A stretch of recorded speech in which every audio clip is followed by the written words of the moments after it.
Filming from Gen Con 2017, I'm here with Ian, who is demoing a new release by Siemens Games, Spynet. Spynet, a small portable game, and one that I'm pretty curious about. So Ian, what is the game? What is the game about, and how does it work? Yeah, so the theme, of course, is spies. So you've got characters that are tech characters are blue. You've got hitmen that are red, sort of military characters, intelligence, counterintelligence, and that's all represented in the game. And then there's some characters as well that are purple cards that are wild.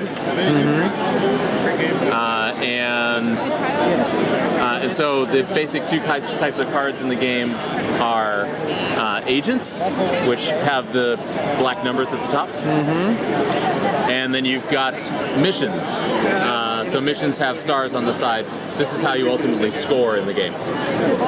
You've also got funding. So when you play an agent, you can add funding to that agent, and now they're counting as two in the score for that particular color in front of you.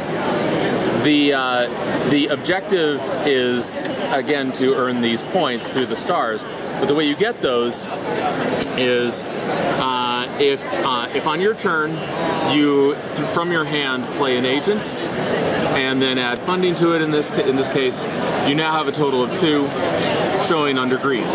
You look around at the rest of the table, and as long as the other players have less than 2 green, then you can play a green mission.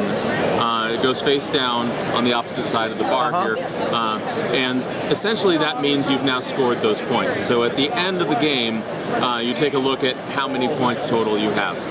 You do not necessarily need dominance at the end of the game in that particular color. As long as you've got that card there, you're good. There are missions in the game. So I need dominance when I'm putting it down, but once I put it down there, it's locked? It is not locked. So sorry, the mission is locked. Okay. But let's say another player gets to 3 or greater in green, so now they're dominant.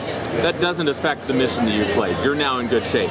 Except there are missions like this wild one where this card is worth points, but only if that color that it's under is not dominant at the end. And there are the opposites. The ones that are 3 stars, so it's 1, 2, or 3 stars in terms of the missions. I'm trying to find one here.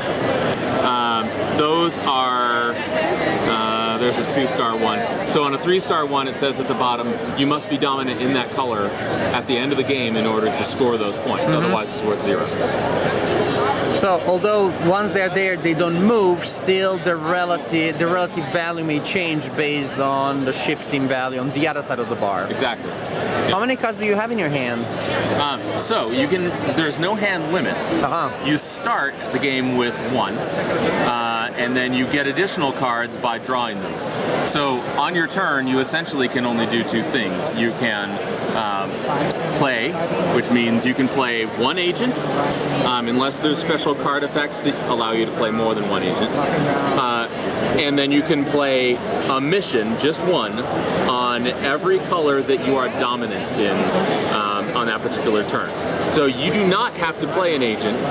You could just play missions, but you can only play 1 for every color you're dominant in. So if you have green and you have 2 missions in your hand that are green, you can only play 1 that turn. So that's how you play. So that's playing your hand.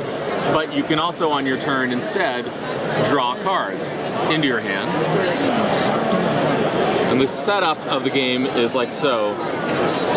So on your turn, especially at the beginning of the game, oftentimes first few rounds are a lot of drawing cards to build your hand up. And so you'll take a look at the first card, you'll decide if you want it or not.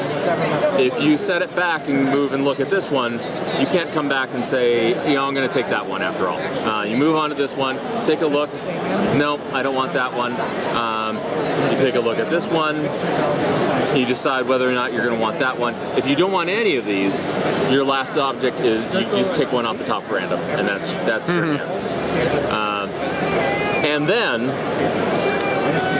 you pad each of the stacks that you didn't draw from and the one that you did draw. So because I took one off the top, all of them get padded. But if I took this one, then only the outermost and that stack get padded. And that way, if you've got cards that are on the outside that nobody really wants, eventually they'll move because the stack gets too juicy to pass up. You want to get that stack. Interesting. Yeah, interesting mechanic.